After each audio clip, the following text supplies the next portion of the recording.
Do you know what's worse than being the owner of Canada's largest cryptocurrency exchange?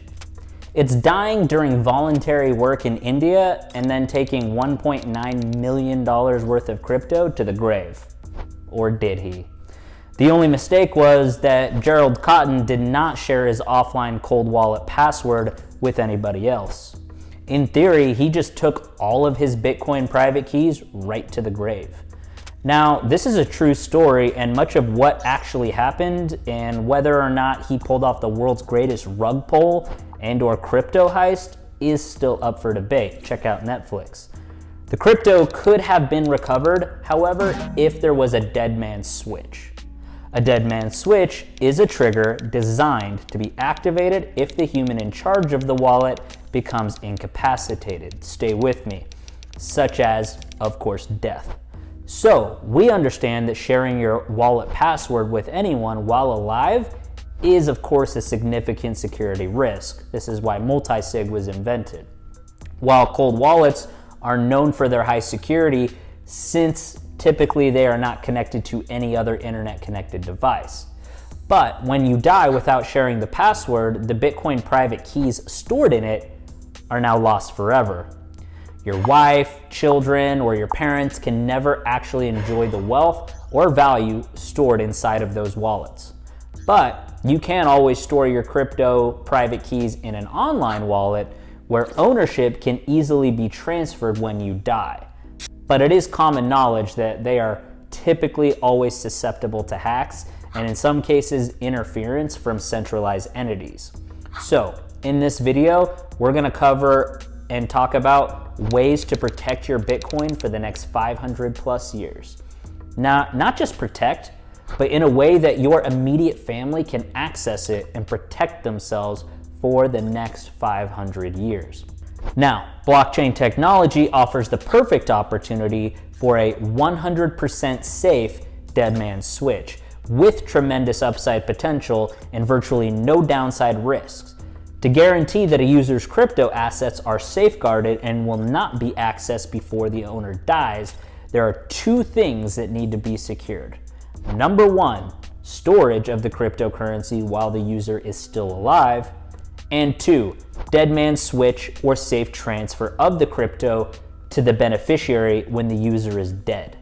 Now, there is only one option that I consider can be used to secure crypto assets, and that of course is through hardware wallets. Even with hardware wallets, there is only one at the top of the list in my opinion, the Engrave Zero hardware wallet. Engrave Zero hardware wallet is a 100% state-of-the-art, truly offline wallet without any connectivity options. The wallet is a handheld touch device. The wallet also uses QR codes for transparency and comes in handy when someone wants to pay using their crypto cold wallet.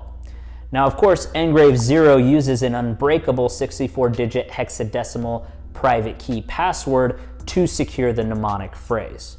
It would take over 34,000 years to break a 12-digit hexadecimal password, to put it simply. So it is simply impossible to hack a 64-digit hexadecimal in one single lifetime. Now, to back up the seed password, users can use the graphene plate, which is a set of two disaster-proof plates and, when combined, reveal the seed phrase and password. Each plate is unique, so if someone combines the upper part of the graphene with another, it will not actually translate the real password. This introduces an entirely whole new level of durability and security for users' backup seeds. Of course, there is a link in the description if you want to pre-order one now. Engrave will also recover it using the recovery ID, as seen here, when a user loses his or her top plate. But Engrave cannot recover the lower plate as it would then be able to reconstruct the seed, which again is impossible. Now, this is where the dead man's switch actually comes in. When the user dies, the dead man's switch will confirm the death and reveal the location of both of the plates. So how does Engrave actually ensure that the user is, verifiably dead? This is where Chainlink comes in. Yes, that Chainlink. Engrave has recently collaborated with Chainlink which of course offers Oracle functionality to smart contracts. Chainlink has provided highly secure and reliable oracles to large enterprises such as Google, Oracle, and Swift. Chainlink is a decentralized Oracle network that enables smart contracts to securely access off-chain data feeds, web APIs, and of course, traditional bank payments. With Chainlink, the user can determine the number of Oracle verifications it requires. This way, users are free to decide on the security of their own wallet. The original owner can hide the lower plate with a third-party KYC provider if they choose. And when the, of course, original owner dies, the beneficiaries can notify the KYC provider. The KYC provider will go ahead and ask Chainlink's oracles for that verification and authentication. After successful verification, the KYC provider will send the beneficiary an email or SMS containing the location of the lower plate.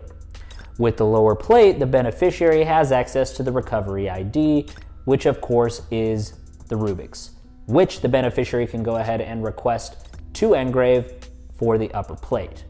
Now, after the beneficiary has both plates, then he can go ahead and recover all the crypto. This way, users can ensure that their Bitcoin is protected for the next 500 plus years. And not only protected, but their family members or whoever they decide is their beneficiary can access the Bitcoin with that wallet. Don't believe me? Click here on your screen to see this thing in action. And I will see you guys in that video right now. Crypto Renegade out.